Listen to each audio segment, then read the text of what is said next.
You've heard of Christmas in July, but this week we're going to take a look at Christmas in August.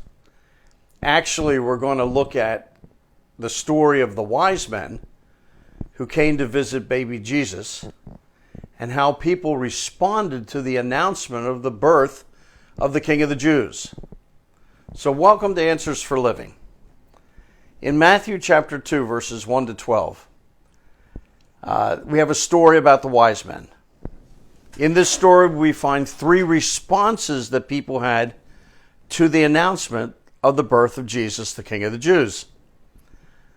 And those responses, back there 2,000 years ago, are essentially the same way that people respond to the person and claims of Jesus today. Here are the three responses: indifference, second one is hostility, and the third one is worship. But before we look at those responses, let's take a look at the wise men. Who are these magi? We know that they came from the east, which means they probably came from Persia. Persia is where the Jews had been exiled for 70 years, where Daniel spent most of his life, where King Nebuchadnezzar had a dream and he needed it interpreted for him. So he called the wise men, the magi, to tell him the meaning of the dream. But he knew that they would make up an interpretation if they didn't know the true meaning. So he told them they needed to tell him what the dream was and then tell him what the meaning was, and they couldn't do it. And he said, because you can't do it, we're going to kill you and your family.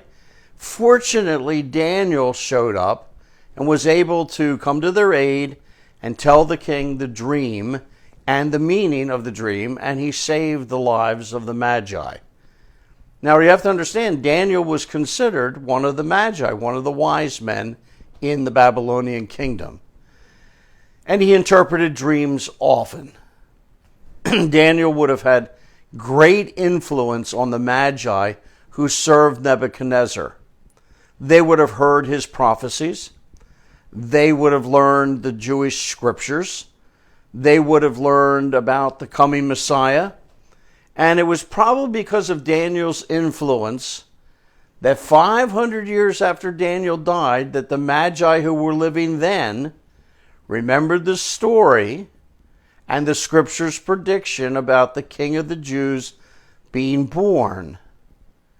Daniel actually prophesied about this, that the Messiah would be recognized. He would come, according to his prophecy, 493 Jewish calendar years after the decree to rebuild Jerusalem, and that's issued by King Artaxerxes. These magi would certainly have known that prophecy. So the magi, who were well educated and wealthy, they decided they would travel from Persia to Israel, to Jerusalem. But they weren't going to travel alone.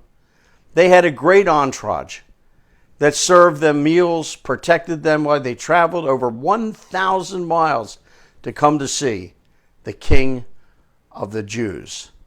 More on this tomorrow.